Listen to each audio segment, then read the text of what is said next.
Thank you very much. It's such a pleasure to be here with you in Munich. Actually, we're going to talk about quotas, a word that is not well liked in Germany, but I think we should introduce it here. 10 years ago, there was a voluntary agreement between politics and industry in Germany to raise the amount of women in leading positions, especially women on boards. 10 years ago, we had 2.5% women on boards of listed companies here in Germany. Well, and this voluntary agreement was the industry has to do its homework and politics has to do its homework too. That was fine for me. And when I was introduced as a Minister for Women, I kind of inherited this voluntary agreement, and I always felt obliged to do my homework. That is, expand childcare for children that are younger than 3 years old, for example, or introduce parental payments, so-called Elterngeld here in Germany. I introduced the Father's Month, paternal payments, and I remember. That's something for the German. I can't translate. I remember that in Bavaria, I was told, wir Männer brauchen kein Wickelvolontariat. And this is untranslatable. I cannot translate this. Well, and 4 years later, today, we see that 25% of men, young fathers, take their parental leave, and 30% even of Bavarian young fathers take their parental leave. So they are reliable, those Bavarian fathers, I think.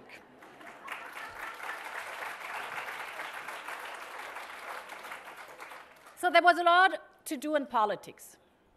Then, as you know, I switched into the function of a Minister for Labor and Social Affairs. And in December last year, I kind of checked what has happened over the last decade, the last 10 years, with this voluntary agreement that we do our homework and industry does their homework. Well, and you won't believe it, women on executive boards and listed companies, the share of women, or the proportion of women on boards in listed companies rose from 2.5% 10 years ago, up to 3% nowadays, miladies. I was wondering about the outcry we would have heard if that would be the rise in profits in those companies, ladies and gentlemen, the last 10 years. So I think this shows what it's all about voluntary agreements. If you don't have targets, if you don't have numbers that are measured, you'll never get to the goal. And the preconditions are good, because we have 65% now of young people leaving the university are women. We have 31% of self-employed individuals, they are women. We have, for example, in the small and medium enterprises in Germany, that's the Mittelstand, that's the backbone of German industry. There we have seen slowly but surely that the daughters went up into the leading positions. They have now 25 to 30% women in leading positions.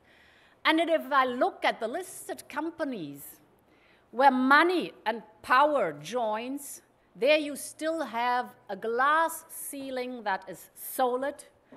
And I think, ladies, we have to break that glass ceiling now. We won't wait anymore 50 years. We want the quota in Germany now. That's our goal.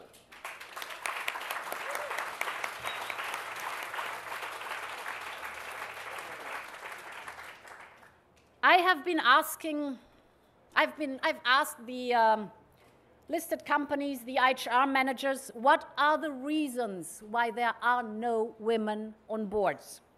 Well, and what I heard were these arguments that I think are not up to date anymore, and we can't let them go with that. The first argument was, qualified women just don't exist. I think it's a very hard thing to hear that for a whole generation, my generation, that we do not exist. So in response to this, the Association of German Women Entrepreneurs had simply made available a talent pool of 200 perfectly qualified women. So if somebody is really earnestly looking for a qualified, a brilliant woman, just go and have a look at that database. Second argument, there are too few women in technical occupations. That is true. But there are too few men in technical occupations too. And if it was only the wrong career that women choose, causing the lack of women on boards in technical industry, give me the reason why there are almost no women neither on boards of banks or insurances. You do not have to be an engineer to run a bank or to run an insurance. The third argument always is women do not want leadership. They shy away. Well, that's certainly true for many women, but it's also true for many men. Not every man wants to be a leader. So finally, the last and most frequently offered argument is Germany does not very well in reconciliation of work and family. That is true. But the mere fact that we have neither women with children nor women without children on boards speaks for itself. Ladies and gentlemen, it's not about children. They are not the cause for not having women on boards. What we want is babies and female bosses. That is our goal.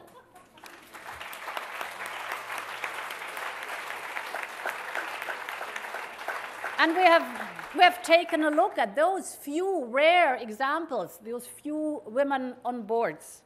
And what have we seen? We see that 80% of them are married and 2/3 of them have children. So where's the problem? Germany has undergone a fundamental shift in attitude the last 10 years. As I've told you, all that stuff we've been discussing about childcare and whole day schools and parental payments. And to be honest, when I was younger, I did not believe in quotas. I was convinced if you are a tough woman, if you are good in your job, you're going to make it up to the top. Well, I've learned the lesson. And if you look around in other countries, then you see that where quotas have been introduced, there was a real change. It made a difference. For example, in 2003, Norway incorporated a minimum representation of 40% of each gender into company laws, and the result is today we have 42% of seats in boards in Norway, listed companies, are women. Other European countries have been following this path by now. So we're speaking of Spain, we're speaking of Iceland, we're speaking of Austria. We are speaking of France. I mean, imagine the conservative government of Sarkozy just introduced quotas for the listed companies in France. They say till 2015, they need to have 40% of seats occupied by women. And why did he do that? Because the employers asked him to do so. To be honest, I wish we had such employers here in Germany who asked this government to introduce quotas. That would be perfect. Well, as I've said, I've never been a real fan from the beginning on of quotas, but to be honest, I like the result of quotas by now. And therefore, my point is that Germany wants to be, or wants to have, an attractive visiting card to hand out to the world's up-and-coming managers. Why should young women opt for Germany, or why should they come back to Germany when they know that a dual career here in Germany is extremely unusual? We do not want to fall back concerning the race for talents in Europe and the Half of the talents in Europe are women. We need these women. We need them here in Germany. I want them to stay here. Therefore, they want to have perspectives, and they want to have their careers. And we have to make that possible. Therefore, ladies and gentlemen, I advocate setting a quota of 30% of women on the executive and on the supervisory boards in German-listed companies by 2018. And to be honest, that would lead 2 terms of office to get there. 2018 is not tomorrow. We're speaking about 7 years to go. And if we are speaking about 30%, well, men may still hold up to 70% of managerial posts. In other words, this is not the end of the world. So I think this is manageable. For me, as a Minister for Labor and Social Affairs, is absolutely clear that we cannot afford any longer to have the glass ceiling in those companies. And therefore, my conclusion today is it's not women who need the quota. It's the country that needs the quotas. Thank you.